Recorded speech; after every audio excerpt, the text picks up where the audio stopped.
السلام علیکم ورحمۃ اللہ وبرکاتہ۔ دوستو، امید کرتا ہوں آپ خیریت سے ہوں گے۔ میں ہوں محمد مقصود قاسمی اور آپ دیکھ رہے ہیں باغ مدینہ یوٹیوب چینل۔ دوستو، آج کی ویڈیو میں بہت ہی اہم مسئلے کے اوپر بات کرنے والے ہیں۔ آپ بھی اس کو دھیان لگا کر کے سن لیجئے، انشاءاللہ بہت ہی فائدہ ہونے والا ہے۔ رمضان کا مہینہ چل رہا ہے اور بہت سارے حضرات ایسے ہیں جو رمضان میں اپنی زکوٰۃ نکالتے ہیں، صدقہ نکالتے ہیں، خیرات نکالتے ہیں، فطرہ نکالتے ہیں۔ تو دوستو، آج کی اس ویڈیو میں یہی چیزیں جاننے کی کوشش کریں گے کہ اگر زکوٰۃ کا پیسہ ہے یا صدقہ واجبہ کا جو پیسہ ہے یا فطرے کا جو پیسہ ہے، اگر اسے ہم کسی غریب آدمی کو دے دیں اور خاص کر اس غریب کو جو پیشہ ور ہے، پیشہ ور بھکاری ہے، تو کیا ہماری زکوٰۃ یا صدقہ واجبہ ادا ہو جائے گی یا نہیں؟ یہی ساری چیزیں اس ویڈیو کے اندر جانیں گے۔ تو آپ سے گزارش کرتے ہیں کہ لاسٹ تک ہمارے ساتھ اس ویڈیو میں بنیں، انشاءاللہ بہت ہی فائدہ ہونے والا ہے۔ چلیے دوستو، ویڈیو کو شروع کرتا ہوں۔ تو دوستو، آج کا عنوان ہے پیشہ ور گداگاروں کو بھیک دینا کیسا ہے۔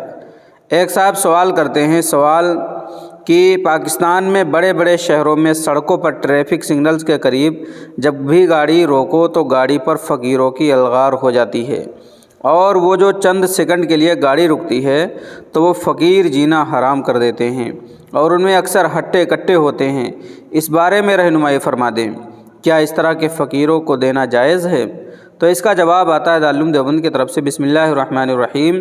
ایسے لوگ جو حقیقت میں ضرورت مند اور محتاج نہ ہو بلکہ بھیک مانگنا ان کا پیشہ بن گیا ہو، ان کے لیے بھیک مانگنا حرام اور ان کو دینا ناجائز ہے۔ لہذا صورت مسئولہ میں شہروں میں سڑکوں پر ٹریفک سگنلز کے قریب جو لوگ بھیک مانگتے ہیں اور ان کے بارے میں کوئی جانتا ہو کہ یہ فقیر نہیں بلکہ پیشہ ور ہیں، تو ان کو بھیک نہیں دینا چاہیے۔ واللہ تعالی علم۔ دارالفتہ دارالعلوم دیوبند۔ دوستو، اسی طریقے سے بنوری ٹاؤن کراچی پاکستان سے بھی پوچھا جاتا ہے پیشہ ور بھکاری کو صدقہ اور خیرات دینا۔ سوال، پیشہ ور بھکاری کو خیرات دینا کیسا ہے؟ تو اس کا جواب آتا ہے، جس آدمی کے پاس ایک دن کا کھانا ہو اور سطر ڈھانکنے کے لیے کپڑا ہو، اس کے لیے لوگوں سے مانگنا جائز نہیں ہے۔ اسی طرح جو آدمی کمانے پر قادر ہو، اس کے لیے بھی سوال کرنا جائز نہیں۔ البتہ اگر کسی آدمی پر فاقہ ہو یا واقعی کوئی سخت ضرورت پیش آ گئی ہو جس کی وجہ سے وہ انتہائی مجبوری کی بنا پر سوال کرے تو اس کی گنجائش ہے، لیکن مانگنے کو عادت اور پیشہ بنا لینا بالکل بھی جائز نہیں ہے۔ حدیث شریف میں آتا ہے کہ جو شخص بلا ضرورت مانگتا ہے، قیامت کے دن اس کا یہ مانگنا اس کے چہرے پر زخم بن کر ظاہر ہوگا۔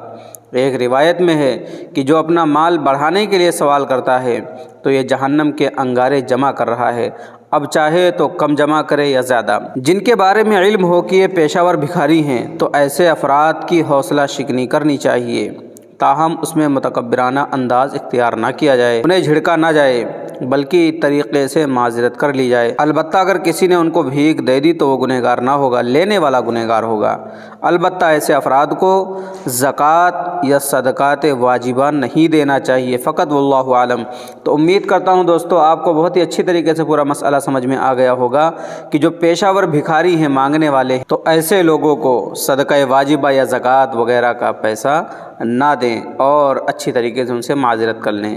دوستو، آپ حضرات کا اس کے متعلق کیا کہنا ہے آپ نیچے کمنٹ کر دیجئے، اور پہلی بار اگر چینل پر آئے ہیں تو ہو سکے چینل کو بھی سبسکرائب کر لیجئے۔ چلیے دوستو، پھر ملتا ہوں انشاءاللہ جلدی کسی نئے ویڈیو میں کسی نئے ٹاپک کے ساتھ۔ السلام علیکم ورحمۃ اللہ وبرکاتہ۔